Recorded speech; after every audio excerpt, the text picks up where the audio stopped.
Today, I have the pleasure of talking to not only one of my favorite comedians, but also one of my favorite human beings. If there's music, he's the person you look to open up the dance floor. If there's a stage, he's the person that's going to have you belly laughing all night. And if you're looking for wisdom and advice, he is the breadth of knowledge about the TV, film, music, and entertainment industry. In the last 20 plus years, he has dominated the UK comedy scene, making history as the first black British comedian to headline the O2 Arena. He launched the official Afrobeats chart on BBC Radio 1 Extra, and he used his hips to represent Congo like never before on Strictly Come Dancing. This year, he hosted our beloved MOBO Awards, and he's the newly appointed captain on ITV's Sorry I Didn't Know. I'm so excited to welcome presenter, host, and my friend, comedian Eddie Kadi. I'm not gonna lie to you, man. I'm not gonna lie to you, man. That's insane. I don't know if anyone's ever reeled off my journey like that. Thank you, man. Honestly, that's raw. I was smiling listening to that. Good. I'm like, I've been working. Yes, I've you been have. working. We talk about procrastination. I was like, raw, okay, not bad. Not bad for a lazy person like me. I love being able to celebrate people. So, Eddie, welcome to the mainstream. Thank you very much, man. I'm happy to be here. I can't lie, I'm gassed. Like, I have watched you for so long. I've listened to you for so long. Like, there's been so much that we've loved witnessing first and just celebrating your success. So, let's talk about it. Come on, let's get into it. So, we're going to go back, Okay. way back. You know How what far they do. back? We'll start in the 90s. All right, okay. Not bad. Because you moved from Congo to London as a child in the 90s. Yeah. And I want to know, like, do you remember this time? What was it like moving? Yeah. What do I you remember everything, man. Is was it? Yeah, proper clear. So, like, I'm an 80s baby, so 83. Okay. Okay, so my first sort of 9 years, 8 to 9 years was in Congo. So I remember being with family. I remember my grandparents.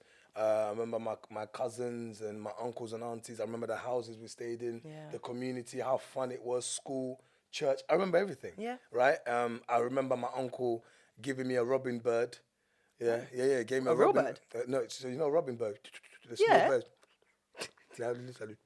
Yeah. Those birds are very cute, yeah? Yeah. And he gave, because he was like, he had pigeons and birds, all types of stuff, Okay. different birds. But he gave me this as a gift. I might have been about 5 or 6, and the bird passed away the next day because I didn't take the instructions properly. Yeah. Wait, water, one day? Yeah, water and some, supposed to leave small little. Yeah, I seeds. did. Yeah. The seeds might have been a bit bigger than. Yeah, I did. I was supposed to crunch them. I didn't, and then there weren't enough water. And the next day, the birds doing the mannequin challenge. Oh. It was a bit. Yeah, I think it choked. But what I'm saying is that I was never trusted with animals from when I was young. So those are my memories of Congo. Fair. And then there was just a moment where, and to be fair, because there's this conversation about Congo being war-torn, and it has been in a particular part of Congo in the past, like 20 odd years, or a bit longer. But when I was growing up there, it was more of just unsettlement. So it's like civil war. But my parents, there was foresight. It was like the country's about to get mad. So my dad had foresight. It was like, yeah, I'm gonna try a new space. So we ended up in the UK, but we came here as asylum seekers. We didn't come here. It wasn't one of those just come in. Yeah, welcome to the UK like it's a holiday. No. Yeah. You know what I mean? It was more political asylum. Things weren't really going too great back home. And and that was 1992. Wow. Yeah. Wow. That's a big, I'm sure, culture shock. Yeah. Big, like, I'm sure there might even be some traumatic moments in that as Yeah, well. I missed my family. I was very close to my grandma. Like, those years I was like raised pretty much by my grandma. We were really close. So it was a culture shock. I couldn't speak the language as well. So there weren't a lot of family members here. There's a few like friends of the family. So like my dad had cousins and stuff, but pretty much he was the first of his family to be here. So that was crazy going to school and pretty much everyone's talking. You either think you're paranoid because you think you're either laughing at you. Oh, yeah. And it's like looking for someone that speaks your language. It was all that. Yeah. But as a child, you're a sponge, so you learn quickly, right? Yeah.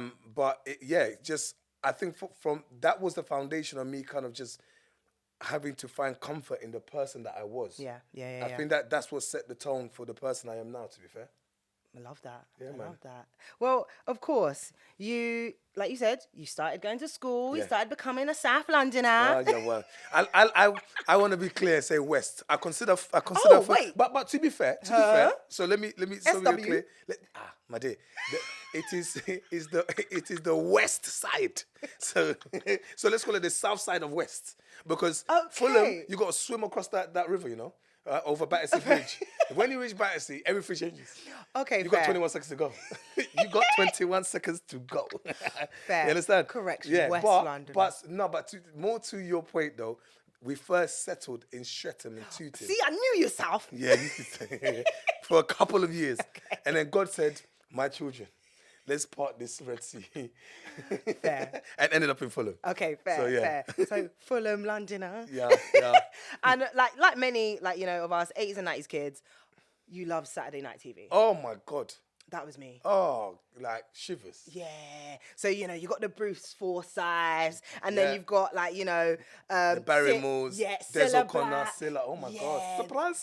The OGs. Oh, come on, man. And of course, the Black Brits were doing their thing as well. Yes. The Real McCoy, Yes. Desmond. Absolutely. So you loved TV growing up. Yeah, I so did. Did you actually think it could be a job? Nowhere near. Is it? Nowhere near. But the thing is, I think everything happens for a reason. You don't even realize you're being prepared. True. Yeah, or trained for certain things. Because Absolutely. I think if you're obsessed with something, at some point there's going to be alignment. Yeah. I just loved watching TV with my family. And also, you have to understand, like in the 90s, so let's say you're around 1998, whatever. I'm only 6 years in the country. So I've learned the language, but I'm not. I mean, yeah, you understand? Hey, So you know it. I know but I don't know Yeah. And my dad's still integrating. My mom just like, leave me, we're in Congo, bro. Yeah. So television was a way of kind of like really learning about the culture and feeling like you're part of the fabric and like watching it, like even the Richard Blackwell show, those things. Oh gosh, Yeah, like, and because you had all the MTV Select Yes. but like Bruce Forsyth, Michael Barrymore, Strike It Lucky, Strike It Rich, Kids Say the Funniest Things. All those shows, the Generation Game, like Classics. Big Break. But these were all, and then you're just watching television, like all the soap operas, like EastEnders and Brookside. Oh, El Channel Dorado. Do you know 4 about El Dorado? original. No, that was before my time. You missed out. If I had hair, my hair would be grey right now. So I'm exposing myself. Sorry, I missed that one. But it was all that was like, it was fascinating, but I loved football. So in my head, I'm like, I'm going to be a football player. Like any other, I absolutely was obsessed with football. Until the old injury. I'm not gonna lie to you. There was no injury. There was just no investment. Now, I'm not one of those. I could have made it, but no ligament. There was no ligament problem. My dad said, My dad was just like, me and my dad shared a passion for football, but he didn't come see me as much, right? And all that stuff. And his whole thing was school. Like that was his thing. You're here, education. So there was that aspect. School was where he wanted me to be. Well, good, because you went to uni. Yes, I did. You went to Kingston. Yes, I did. Studied media technology. Absolutely did. Did you then start thinking, maybe this TV thing That's will work? when it happened. So how did we get to choosing that course even in general? So I had phenomenal GCSEs because of pressure. Go on, Eddie. I'll stop. Easy. I don't want to talk about it, but let's talk about it. So, but I love school. I had a good, I had a good like bunch of friends as well. So it was just nice. Like, but when you get those good results, you go, I'm capable of anything. Yeah. So when it got to A levels, I went to sixth form, and I said, no college, you're going to sixth form. Don't mess about. No college. There's a sixth form called William Morris Academy. Okay. In basically Hammersmith, Fulham. Okay. But the courses I chose, so I did biology. Oh. Yeah, because I loved it. I loved science. Science was my thing. I did physics. And then you was really about that life. Yeah, and computer science. Those were my courses. So and then media. So the experience I had of physics, so double science would be during school, secondary school. Yes. The double quadrupled, it expanded a bit too much for me. So the experience I had of physics and biology combined was not the same experience when you got to A level. Like it jumped a notch, and I did not enjoy physics anymore. Fine. And so then, as we're getting to the second year, I was like, I want to try something different. So someone suggested, look, you're very charismatic. You just try media. I love film. I always used to film in my church. Oh, nice. Yeah, so I was like, try media. The moment I tried media, I fell in love with it. Oh, that's good. Just film studies and all that stuff. I just love the idea of like a storyboarding, right? Yeah. And then, So when it was time to pick a course, so it was like, oh, someone literally came to me and said, there is a course between, like, it's a bit of computer science, a little bit of the maths. technology side. Yeah, Okay. and media as well. And it was a new course called media technology. And there was Look only a at couple God. of unis that were doing it. I was like, this is what I want to do.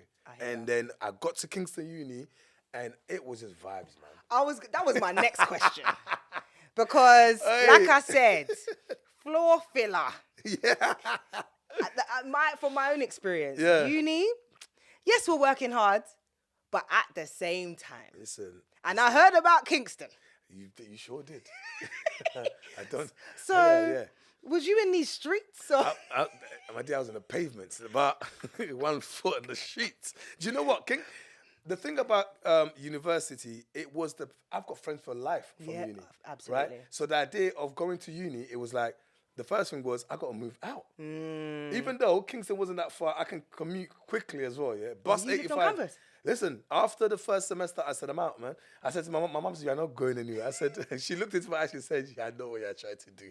My mom tried to stop me. I said, Mom, because I just felt like I was missing out on the experience. No, because it's true. you're meeting people from all over the UK. Some of them are even international students coming in. And they're all interesting, but there was a vibe. Of course, there's parties, but there's all these things going on. And I wanted to be a part of it. But the most important thing was the African Caribbean Society. Come on now. The ACS, Wait, was you president? So after the second year, I became like spokesperson and president. I was vice president. Oh, come on. Yeah. My constituency. Yeah, but it was that. Yeah. The best, like with ACS, it was like you can get your mind off the academics, but also everybody's chiming in their experiences, debates, and it's just fun and creating events. And that's where it was a thing. Absolutely. Kingston University had their first ever talent show in the second year. Okay. And we tried to book Kojo. No. I kid you not. I think they went down, they're looking for Richard Blackwood, expensive. Kojo, he was like the guy at the time, expensive. And they were like, bro, you always do the debates and the conductor. So we went from Richard Blackwood then to Kojo Asylum Seeker. to Eddie Kadi. Yeah. Look at, can you hear what's happening it's weird, already? isn't it? It's crazy.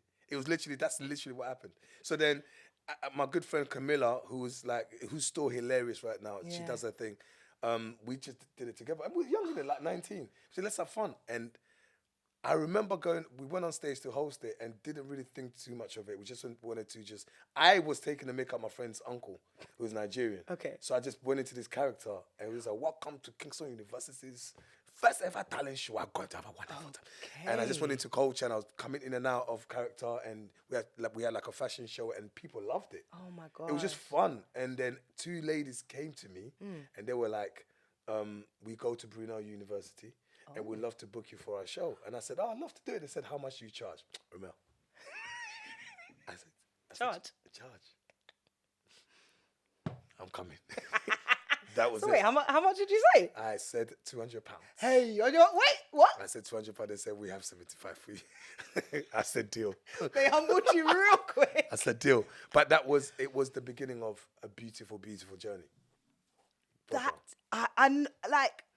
There's so much research you can do, but hearing you describe this whole process is just divine. Like, it was meant to be. I absolutely believe it was meant to be because during that process then, of course, you're still focusing on finishing uni, but now you've discovered this space and there's a bunch of us, there's a group of us, and we were known as Black Grape, right? Yes, very familiar with them. So T, and his guys, they came from North London, right? Yeah. But, he was just very, determined and driven. He had a live band and he was like, bro, you're funny, so you should host our live band performances. And that's how we all got together. And T became this manager. He would speak on my behalf. Then I just started getting booked to perform at different unis, not as a stand-up, just as a host. And that went on. Yeah, that went on until uni was done. Yeah. I had a proper job. Oh, what was you doing? I was working for a company called Webbs, and they were a multimedia company, a small family company in Tolworth, so basically Kingston. Yeah. And I remember applying for this job because of my media technology background, and I could edit. So we used to do this thing called it was a CD business cards. So you're putting content or data in these business cards. Yeah. And I can give it to you as a business card. You can slot into your computer, because now they've got tablets and that. We're talking about central processing unit. But you can slide it into your computer and your website can come up with all this information. And I will edit those stuff. And I worked there Okay. for a year, then I got sacked because I used to take time off performing. To host. And now, but the Okay. person who sacked me at the time is still the person that hosts my website. I'm a very good friend of mine. Aww. So it's like things really came full circle. Yeah. Yeah, man. Okay, so I love this so much. Like it Yeah, just makes so yeah. much sense, which is perfect. So, okay, you've left uni, you get sacked, fine. But Yeah, I got, well, yeah. but the hosting stuff is kicking off. Absolutely. T's got you getting gigs, bookings, all that kind of Yeah. stuff. So, like, was there a way that you was actually getting your name out there? Oh, gee, that's such a great question because I think one of the best moments in one's life, yeah, there's that period where you're just like very oblivious to obstacles. Yeah. And that's where we were as like 18, 19, 20, 21-year-olds. The world was our oyster. We were so excited and creative, right? Yeah. And remember, I'm coming from a media technology background, so I loved editing. Of course, And we yeah. were putting together like promos. We'll go to different ACSs and have an advert of an event we've got coming up, and we'll play at the ACS. They're like, these like are insane. What era was this? This is 2004, 5. That is Literally. way ahead of No, everything. Literally. Like we literally like would edit. Wait, YouTube weren't even. YouTube wasn't there. This is MySpace. I think YouTube started to lurk around 05. Yeah. And then, but we weren't. Nobody was really. No one was thinking, uploading. but Yeah. We were. It was like so we'd have these DVDs. Yeah. And they're basically like flyers. So we have the flyers. We'll have the DVDs. Slot them in with the flyers, and Yeah. we're handing them out. People are like, bro, what's this CD? That's a DVD, brother. And then you go home, you put it in, and you watch like this 7-minute advert of like shows we've got coming up. But we were. Genius. So imagine a live band. Yeah. Dancers. Yeah. Hosts, show comedians, and we would just put together shows. So then we start getting shows outside. So from like we're performing like Ghanaian Party in the Park and like all these other showcases that were happening like to different venues. You know, Yeah. Equinox back in the days. Mad. Yeah. Hammersmith Palais. You know, so it was, and then different universities. That was like the audience. So we and I say that because we weren't really thinking about let's get ourselves out there. We were everywhere. We were just everywhere. Yeah. And then. But even as that was happening, we're not really getting paid like that. So the excitement and the momentum just came from the adrenaline of performance and being accepted and becoming popular, and it's a thing. But I, for me at the time, what was amazing was the fact I could express myself as an African, and African music, especially as a Congolese, I could talk about my culture and talk about fufu and dance, and people were fascinated by that, right? Yeah. But then they just reached the stage where it wasn't happening. So then I applied for another job. Oh, gosh, my friend who I worked with at Tesco's before I went uni got a job at a TV station on Sky. It's like an African TV station. Oh, okay. Called Passion Television. Oh. And he was like, bro, would you like to come and work? I said, do you what? To edit? I was like, cool. Cool. This is about 2005. Okay. So to edit, it's like, cool, I'll come through. And then there was this guy who basically owned this station, a Nigerian guy. It was a big warehouse in South London. And it was just a few of us young people that were like editing, filming. But then he seen me perform somewhere. And he said, you're a comedian. I said, not quite, sir. No, you're funny. You're going to do a show. Huh? Yeah. A week later. On the channel? On the channel. A week later, they put a camera and they just filming me, chatting nonsense and interviewing people. And then it will go out to the African community. I don't know if anyone else was watching it, but it was on Sky, them channels there. Yeah, I know them channels. Oh, I've been 438. I've been on many of them channels. Yeah, I know. So like all those things that were happening at the same time with me performing. Yeah. So it was just like, it was very, very organic. I can't come here and say to you, we planned it like this, even though the people who were around were very meticulous. They loved it, but it was just very organic. Yeah.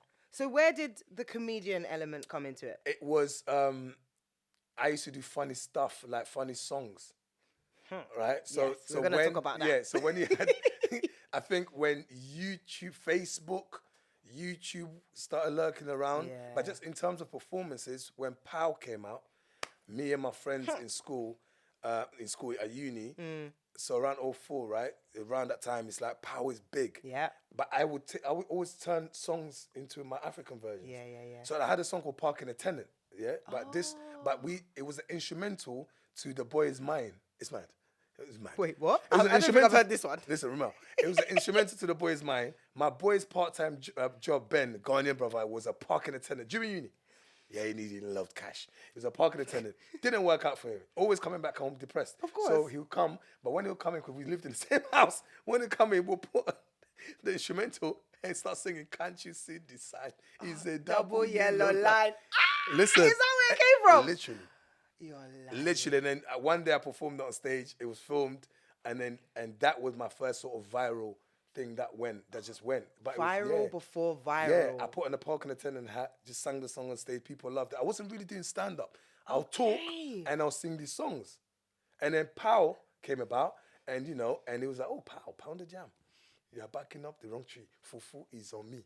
Come to mine at 8:30. You want it if you come to... But it was very innocent. It was just fun. I loved that era of being able to be free and African. Yeah. And then see everyone else enjoying it with you. Yeah.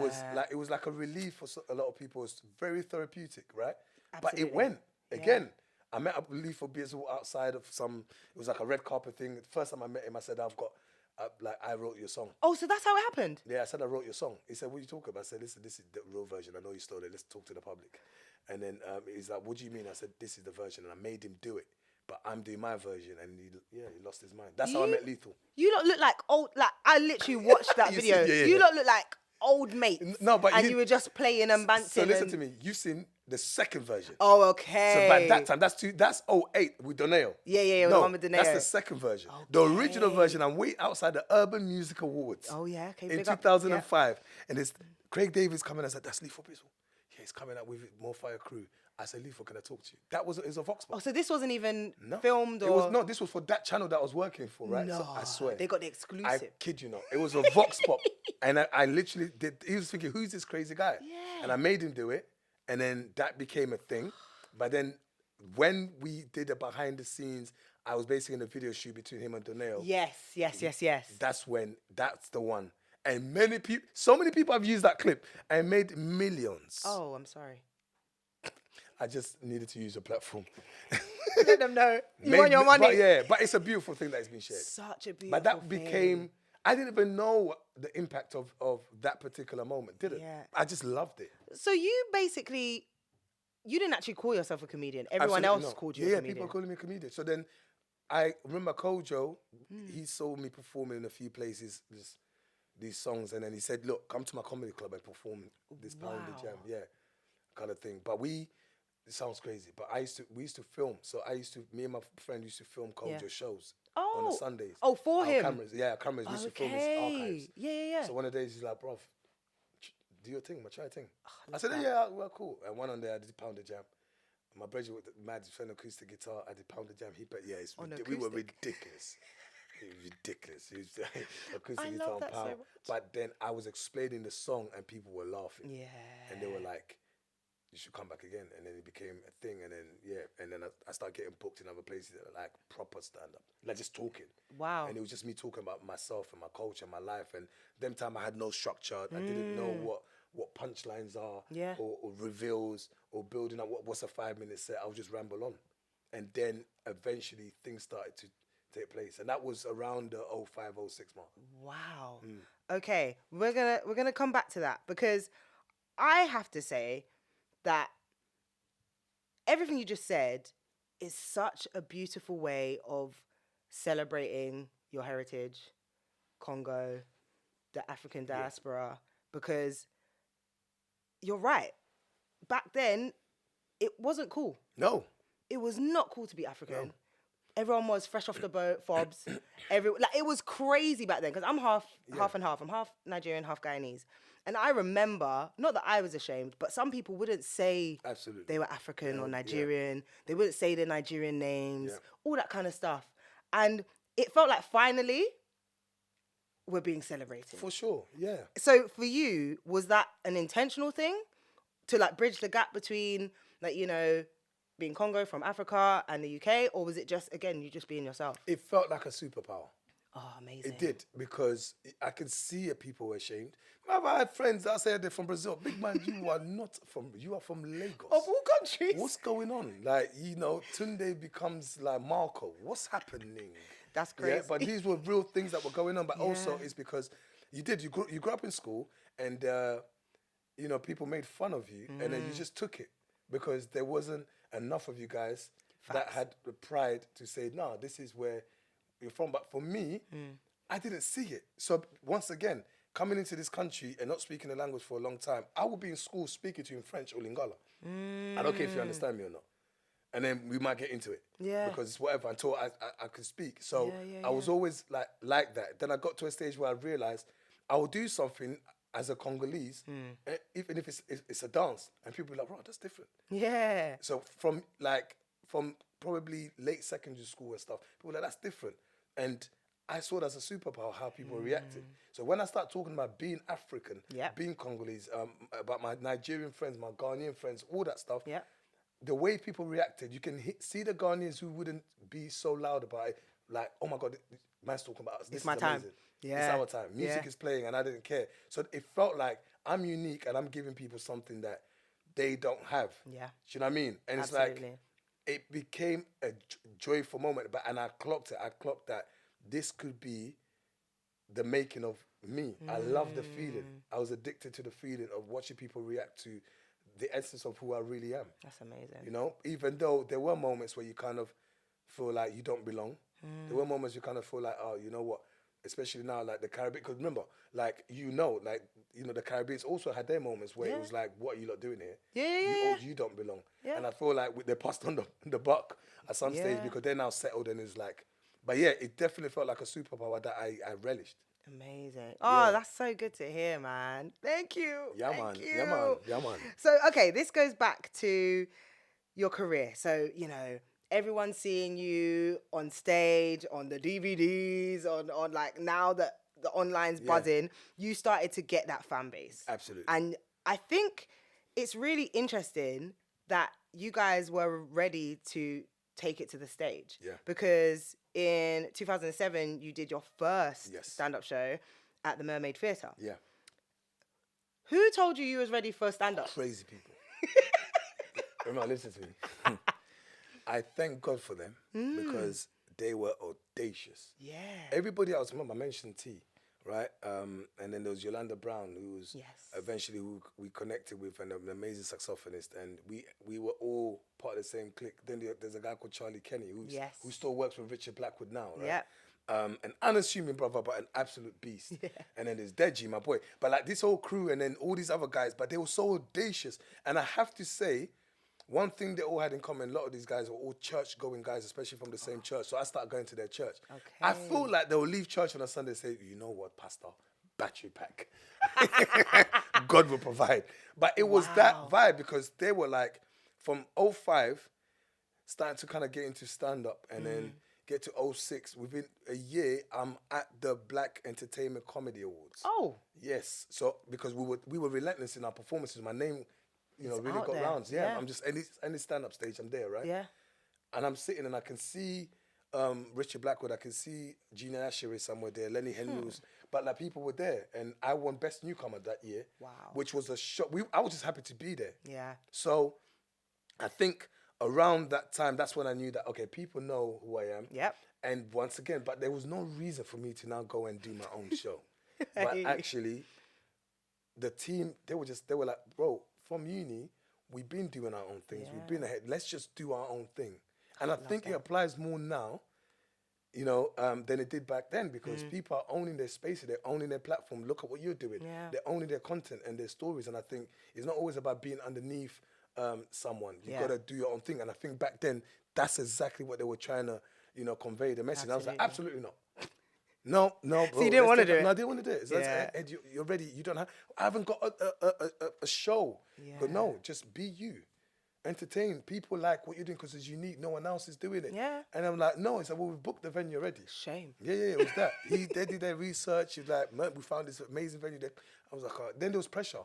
But we released the tickets and it's just sold out in like 2 weeks. Amazing. Do you know what I mean? And that's when it became... a madness.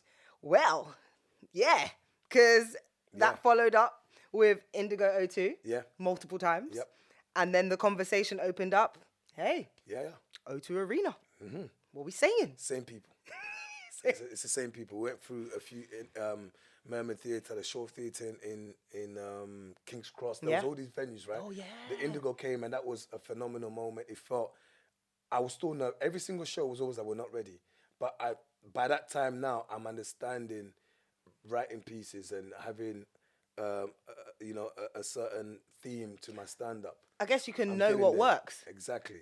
But then it was like, yo, listen, let's go for the big one. Not because we should go there and fill it up, because we're not getting opportunities to go to the next level. We're just in the scene. Because the Black Comedy Circle was beautiful. It was like a family. It was fun. But you could see that there was a gap between what used to happen with the Real McCoy and all these other spaces, right? So it's like, we need to get the mainstream's attention. Yeah. And it's like, let's do the O2. This was the conversation that was sold to me. I was like, once again, we're back here. I think at this point now, you all need therapists. Because this is not it. Because what was the capacity of like Shaw Theatre? So when we did the Mermaid Theatre, like at the time was like maybe 900. That's a lot. And then the Shaw Theatre was actually smaller. Shaw Theatre was like 600. Okay. But we kept coming back to the Mermaid Theatre. We did like 3 times. Then of course, then we went up to 2,000, over 2,000 for the Indigo. Did that 3 times. And then the O2 is like a 15,000 capacity venue. Yeah. And the whole thing was like, it was a campaign of let everybody know. I was just like, this is insane. But my team were like, we need people to understand that we are capable of being in these spaces. Absolutely. And the shock of us releasing this information, the first week, the tickets, like 2,000 tickets were gone. Yeah? Amazing. And I remember thinking, raw. And then there was just silence, like crickets for a while. But during that time is when our campaign started. So there was a conversation about, who is this guy? Why is he doing the O2? Where did he come from? Who was saying who's this guy? Everybody. The press. The press. Because, we No one invited them anyway. Well, the thing is, we came from a space that it almost felt underground, you know? So it's like the audacity. I learned words like gumption. I didn't know what gumption meant. I think it was like the news on ITV or something. The guy goes, you must have some gumption. I said, what's that? He said that too? Yeah, he said, you must have that. And it goes, balls. I said, oh, okay. I get it. Yeah, so you think I'm insane. I'm like, cool, because my team is insane, to be fair. Fair enough, I'll take it. But those conversations is what actually helped. Yeah. It became good publicity. People were like, we've got to support the brother. Got to show out. Do you know what I mean? So like, I always remember though, like on the day, it be just a multitude of people. And my uncle, my dad coming in and going, you have your own car park. I'm like, well, it's not mine. What percentage are you getting from there? No, no, because it says Eddie Kadi car park. I said no. That's not what this is. Say yeah. But to come out on that day and seeing a lot of people that I admire, from all different parts of our industry, whether it's music, fashion, comedy, whatever, and of course just the general crowd, was an amazing time. Oh, I mean, that's a huge milestone, and congratulations, first of all, because you had the gumption. Yes, I absolutely did. And you persevered, and again, it's an amazing moment in history for us as Black talent. Thank you. So, at that point, did you think, where do I go from here? Absolutely. Because what happens after that? It's that. And, I think now and I go, would I change it? I wouldn't change it because it was a different time as well, where we didn't have as many resources as people have now. Yeah. To kind of just be out there, right? But one thing was for sure is, just like from uni, just like me jumping on that stage at Kingston Uni, and then these 2 ladies came to me and like, we'd like to book you for our uni. Yeah. It was the same thing. It was like, all right, well, what's next kind of thing. Yeah. And I remember at that time, we were also growing. Everyone's kind of growing at their own pace. And there was mainstream knocking. There was a conversation about having access to that next space. But we weren't all ready to agree how that went about. So like, especially as a clique, as Black Grape, like we had a restaurant. We had opened a restaurant. What, the Black Boy Lane? Yes, yeah, I'm North. You like it. It was nice, isn't it? But it was, we were all you look back now, we were just at different spaces. Because for me, to be fair, there was so much pressure by the time I got there. I was almost like, maybe I need to slow down. Oh. Yeah. I just need to slow down because I felt like a yes man. Like not in a bad way, because I think my team were there to motivate me. The moments where I lacked confidence, they were there, but I just felt like things are moving so fast, I don't know. But we didn't agree on certain things. It was just growth in a different space. And we had decided that, you know what, I'm going to take this angle.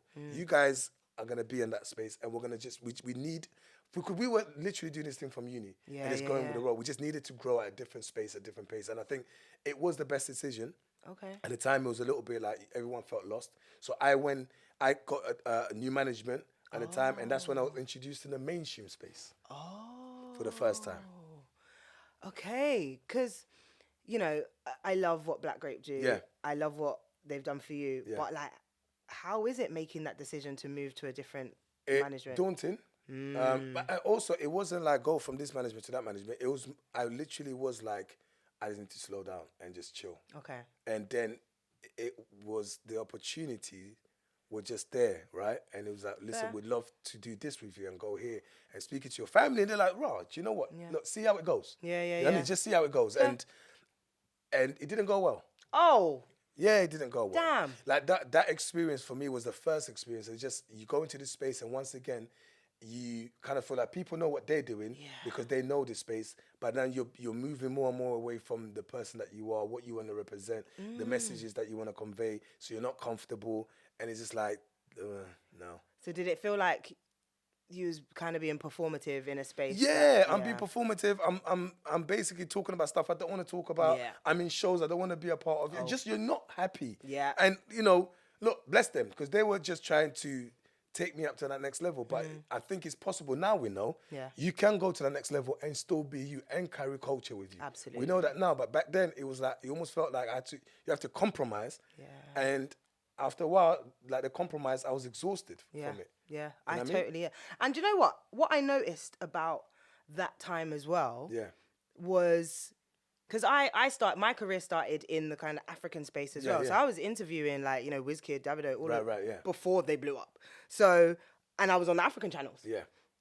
And no one rated the African channels. Absolutely not. For a long time, I remember saying, like, I was hosting, like, Africa Unplugged, and, like, you know, Basket Mouth was you was busy. filling out Hammersmith Apollo Cash. Like, there was a whole kind of, like, community of Africans that live in the UK doing their own events, and it felt like you said, very underground. Yeah.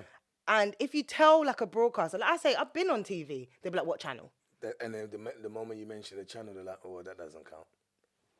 Yeah, it's just like when our parents came over here and they was like, no, I've got a degree. So what uni? No. Yeah. You might have to start again. So it almost felt like, I totally understand why you're like, I was forced to do things because if you carried on doing anything that was African. Yo. You're not coming on no channel doing We'll get out of here, man. You want to talk about fufu, bangers and mash, mate. It was that, bruv. There's something things you're talking, they're like, oh, it's yeah, slow down. Yeah, it was that. It was, but also because we had to get on with it as Africans, as immigrants, and that you get on with it and you make it work. And that's why I love my people because there was solidarity in our communities that we got on with it together. Yeah. And we performed for each other. You know, we made each other happy. And fortunately for us, there was a lot of us. So you could fill out, you know, big venues, but no one would notice because we're just getting on with it. I couldn't believe. I'll be like, I'm doing a gig at Hammersmith tonight. Yeah, I'm doing behind the scenes. Like all these artists are flying in. If I asked anyone that only listened to like commercial music or watch like mainstream TV, they'd be like, "You're doing what with who?" Yeah, I'm like, never mind. But you know what? To be fair, it's the same as like, for example, let's just look at the K-pop community. True. I'll go past Hammersmith Apollo and I'll see it's the K-pop, you know, band. And there's a multitude of people like, what is going on there? Yeah. You have these randomers being like, what's going on tonight? But it's like, that's why you have to cherish community. Yeah. Before you cherish anything, because like you can't try to be, you know, a version of yourself in a different community. Carry that with you. Facts. Because you're representing something a lot bigger than you. Yeah. Do you know what I mean? And that's what I learned during that period. Yeah. And that's why I was like, all right, cool, this has been fun. But actually, I'm going to take a step back and reinvest in my community. And that time when Afrobeats was doing this thing, you know what I mean?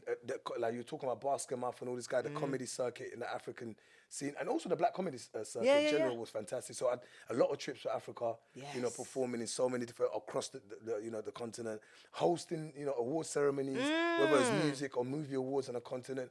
And every now and then I'll still appear in the UK doing one or two television stuff. But my growth and, you know, what kept my head above water was the African community. Did you ever get frustrated that it almost seemed like you was living two separate lives? Yeah. Wait. Like, That's the best description. It's like man's got a hay fever. But that's what it was. It was. But also, sometimes you feel like, okay, where do I really belong? Because some of them be like, oh, you know, you're out there doing your thing, but thanks for remembering us kind of vibe. But I'm saying, no, this is where I belong. But then when you're in the mainstream space, they're almost like, okay, so tell us about that world then, kind of thing. I mean, like, well, that world coexists. It's here. You can go and find out Absolutely. by yourself. It was, but I enjoyed being the essence of who I was. Yeah. That's where the pleasure always came from. It still comes from it now. Like being on stage and talking about my culture is an amazing thing, man. It's fun and people can relate and they can also take it in via laughter. It's dope. Yeah, that's amazing. That's amazing. Well, of course, your passion and specifically your expertise in music has served you very well. Yeah, I did.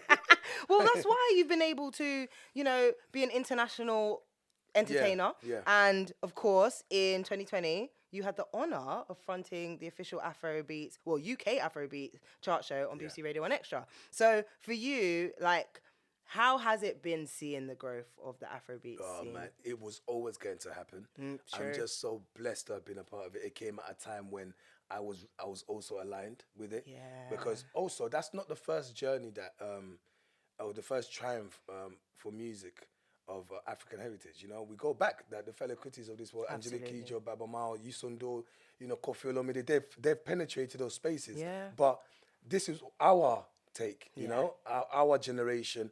And, you know, African youth now are a lot more intentional.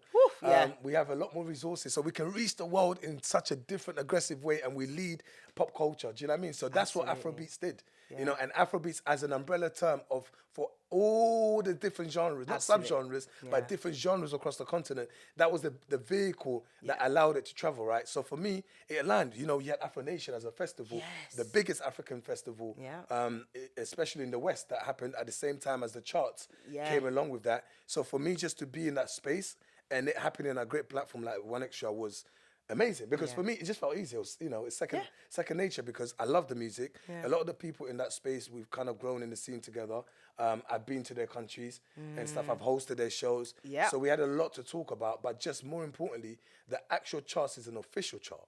So you get to see firsthand the growth of African music and how it's being consumed here and around the world. And it's brilliant, man. So good. We love to see it, man. So good. We love to see it. And again, like you said, like, you have represented, you've been a multi-hyphenate entertainer, host, like you said, the festivals for Afro Nation. Even you was opening up for Lauryn Hill, Nas, Burna Boy, Wizkid from early. Enjoyment. Like, everyone's known you are the host. And of course, you've done podcasting, +4 for music, even acting. That's where we got to see. Can't you see this sign? Yo. It's a double yellow line. Should I got a BAFTA?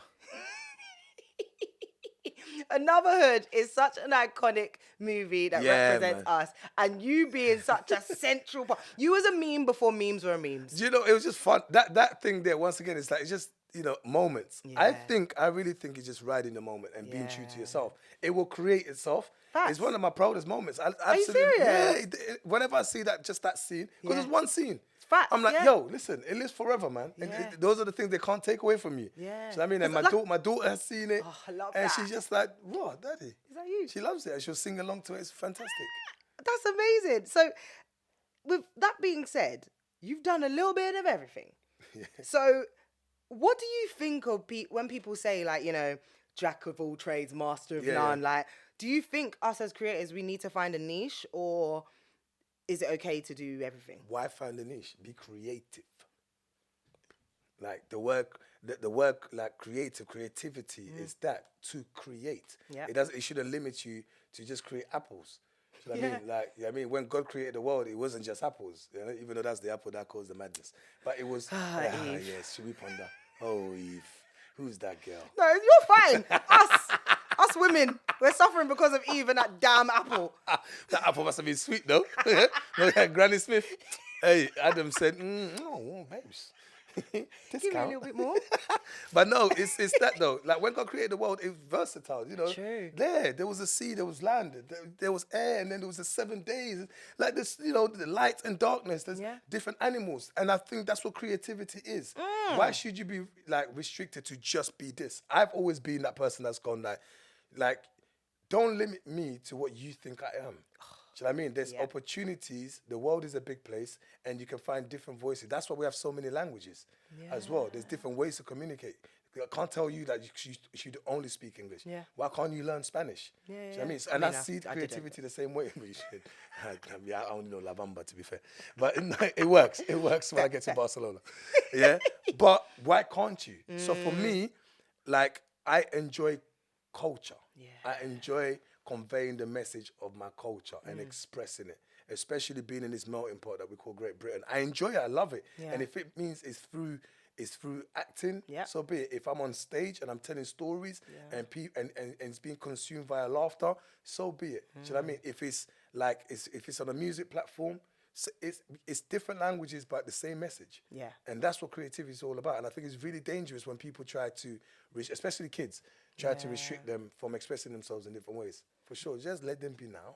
Absolutely. Let them be. Absolutely. Message, come on now. Yes, I love that. I love that. And I think, yeah, you've standed the test of time. This industry is not easy. No, And with over 20 plus years in this game, I think it's fair to say you're friend to the stars. Like, even just the other day, Cash chilling with Drake. Yeah, but listen. Cash hosting for Tyler. Cash, everyone wants to hang out with Eddie Kadi. These are moments. These are beautiful moments. Do you know what? Not everyone gets these moments, Eddie. You gotta work, man. I'm not gonna lie to you, Remel. You gotta work. It don't come easy. Wait for the night bus. Fair. Give it an hour and you'll get home. Some people wait for the night bus and wait 5 minutes and give up, innit? No, man, you'll get home, man. If you want to walk home. But I think it's work. I think it's consistency. Be true to yourself. That's where I'm at. Like, all these people, you know, you make friends in the spaces. Some of them go beyond, they transcend the industry, for sure. Sometimes it's just moments. Do you know what I mean? And those moments stay with you. But at the same time, it's you, the consistent person is you. Yeah. If you're true to yourself, the right people will be around you. For sure. That's my thing. But you're like literally, hand on my heart, I've never heard a bad word about you. That's good. I'm good. That's very good. Because I'm bad. Oh, so there's an Eddie Kadi after dark. I'm bad. No, do you know what it is? No, I'm grateful, man. Yeah. I'm grateful. I think life is for the living. And also, I know, I'm just grateful that I've come from a place where not everybody gets a chance to have access to the things I've had access to. And Absolutely. I'm very much aware of that. I'm also aware that if it wasn't me, it could have been somebody else. Yeah. And I'm not saying I think about that every day, but I truly, honestly believe that the God in me drives it. Amen. So I can't take credit for that. Do you know what I mean? But it's like, I'm always grateful when I hear words like that because, nobody wants to, be the bad guy. Facts. Yes, I do. I don't want it. You don't want it, man. Yes. Well, okay. We love you. We love celebrating you. And most importantly, we love seeing you win. Oh, yeah. So when you made that big move to Strictly Come Dancing, we said, we're in. One of us. You made it onto one of the biggest shows in British broadcasting. Strictly Come Dancing. It is not a joke. And those hips don't lie, Eddie. No, they told the truth, the whole truth, and nothing but the truth. I think that was the thing I was most excited about. Just seeing you give us Black Boy Joy on national television. So, how did the Strictly Come Dancing opportunity come about? One of the best experience ever. And going back to the idea of my first experience in management and mainstream, it wasn't really great for me because I felt like it didn't align. As great as they were, now we share the same team. And I think, that team coming along at a time. And by the way, our manager Polly will tell you she was chasing me for a long time. Is it? Yeah, but she became the victim of that experience that I had. And I was like, I'm not interested. So he was apprehensive at first. Yeah, I'm with Basketmouth now. I'm with Wizkid. I'm all right. I'm swimming in Africa. Okay. It was that for a long time, but I think it was the best way because when it felt ready and it was aligned, we connected and, and it's good to have great friends like, Babatunde, Mo, especially in this game that are able to motivate you, Yeah. So being aligned with that team meant that there was a conversation of you can be yourself. It's possible for you to be yourself. You've done the work. You deserve to be in certain spaces. Look at what's going on with your brothers. Yeah, so being aligned with the right people means that you can be yourself. And that's what's been this part of the journey. Being able to be myself in these spaces, because we are part of the fabric, you know. So whether you're on an African channel on Sky or whatever, or whether you're on BBC or ITV or Channel 4, we are part of the fabric, and we're supposed to express ourselves just like everybody else was part of the fabric. And I think with Strictly, a conversation was always happening in the background, because you know the hips don't lie. I'm so glad. And I think it was just the timing. Once that conversation was raised and it came my way. Yeah. Yo, I remember being. I think he was there. I was gonna say. I think he was there. It was Mo talking screaming about that's my jam. That's my jam. I remember. And it was mental, because they've asked Mo. Yes. Would you ever consider doing Strictly? Mo said, me, no, but that brother there. Literally. Eddie hits, and I went, what? And then everyone, like, all the journalists kind of turned to me as well. I knew it was that. That was the start of the conversation. I knew it, because that was yeah. Yeah, and it was like, would you consider for real? And I'm not going to lie to you, I kind of went, I don't know, this is, because it felt like, once again, you have to understand, when you're thinking about that mainstream space, it's big exposure.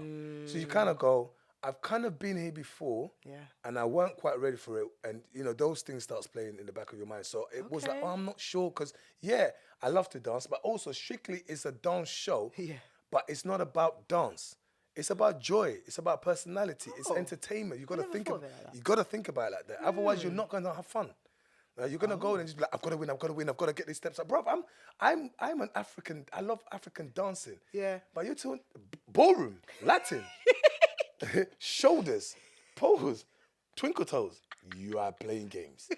So those were all the things that came to mind. But it was once again facing your destiny and going, all right, this is that time. Yeah. And the conversation happened, and that's how I ended up in that space. But it's the best, probably, one of the best experiences of my life. I'm so glad. Amazing people behind the scenes, well looked after, but it was an opportunity for me to be me, and that's what it allowed me to be.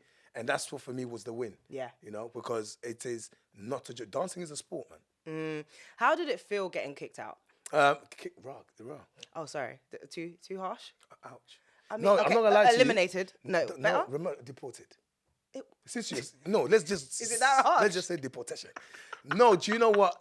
It was the right time. That's the reason why, for me, even my speech at the end, it felt right, just because there were some amazing dancers on there, but everyone's also there for different reasons. I would have loved to go even further, but I think because of what the experience was, and you know, everything that I got from it throughout that whole time, it almost felt like at any given time I would have been satisfied. On how far, 100%. I wanted to do more. I was disappointed, of course. I wanted another week because I enjoyed it. But the reality was that for the opportunities that also came, the friends that I made, you know, in front of the camera, behind the camera, were beautiful, and that's what made it worth it. Amazing. Yeah, man. Amazing. And then, you know, so many amazing and beautiful things have happened since. Cue the MOBO Awards. Yeah. Because this, like I said, the MOBO Awards, Kenya King, everything that this symbolic event means to us is so important. And like, it is the dream that most of us want in our careers. Like, we want to be a part of the MOBOs, but hosting the MOBOs, come on now. Which I think you'd be brilliant at, but I've told you this a million times. Listen, and I think Kenya King has seen a million emails from me. It's not, keep emailing. Keep emailing. She knows, like, me and Kenya are good, because I used to do red carpet, all that kind of stuff, and like, God willing, I think it's timing. I just think it's timing. So for you, what did it mean to you to host the world? The Awards? It meant the world, because it's everything that I love in one place. Yes. Do you know what I mean? Yeah. And it's mainstream. So it's like, you know, I had the opportunity to, over the years, to be an award presenter, a third presenter with Munya and Leanne. You were the roving reporter, right? Reporter. Yes. So that was fun. Yeah. But like, to be asked to actually do the main one, and the year before Babatunde did it, so I was there, and just watching him do his thing, like, made me so happy, man, because that's another hard-working brother who's had his own journey. So absolutely. But it's one of those things, you go back to being a child and growing up and watching some of your favorite personalities, not just musicians, and it's like, it's another moment to say, oh my gosh, like, it does happen if you just keep working. Amen. It does happen if you trust the process.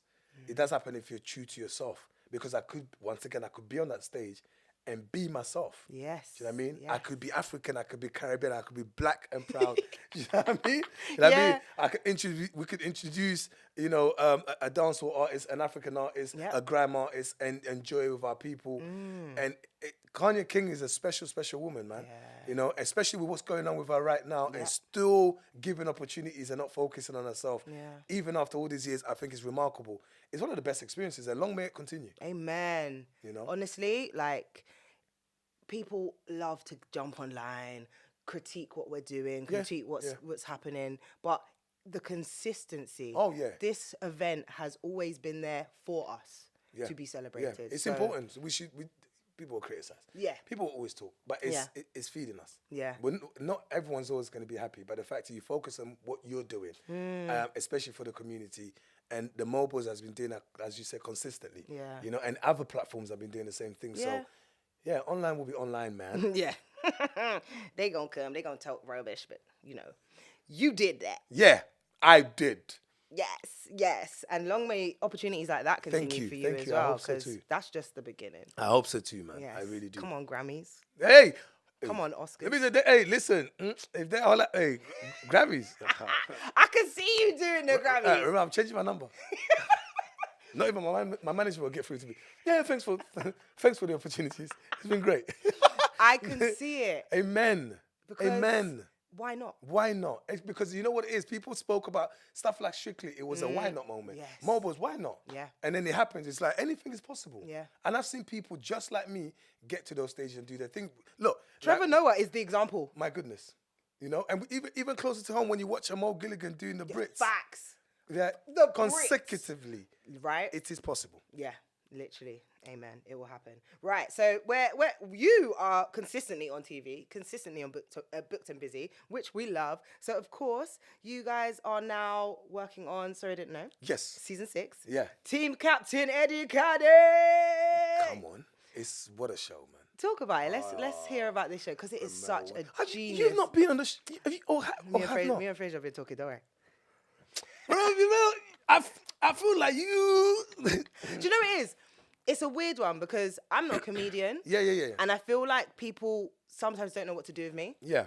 So that's usually what the feedback I get. Yeah. Like I said, traditional presenters. Yeah, but I'll go back to what I said again. I just think it's timing. Because I do stuff, or I talk about certain things, and that's why I always go, were you there? I feel like you are. It's a I'm always thing. there. It's a thing. I'm lurking. I'm in the shadows. But sorry, I didn't know. What about me, guys? No. And this is why this is important, though. Because I think it comes back down to the work. Sorry, I didn't know happened.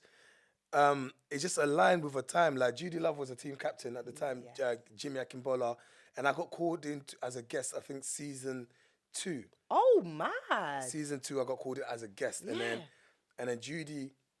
I guess Judy didn't know. She moved on to other things as well. And I remember getting a call. I was in Congo actually when I got a call from Jimmy Akimbola saying, we'd love for you to be team captain from season 3.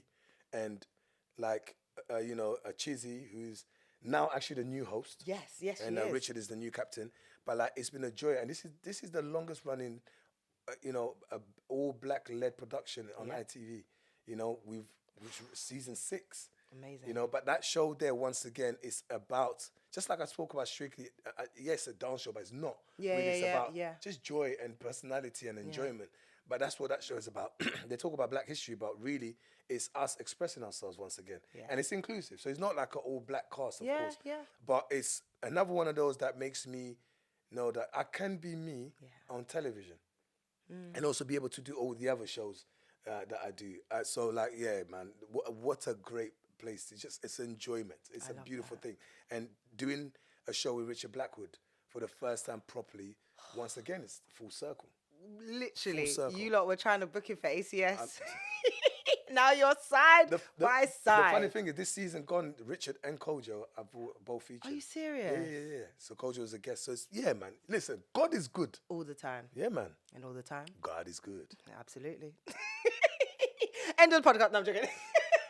They were like, church is done. But honestly, like, it's so good seeing you shine, like you said, being your authentic self and representing in so many ways. So I think it's only right Eddie Kadi, Yes, ma'am. you give us your top 5 tips Aha, for the okay. next generation to come through and make it in the mainstream. Mind your business, mind your business, mind your business, mind your business. What's the last one? Mind your business. Okay. No, okay, so. That's the quickest we've ever had. My top 5 tips to come through to the mainstream. It's a brilliant question. Number 1 is be consistent. Be consistent. Number 2 is be kind.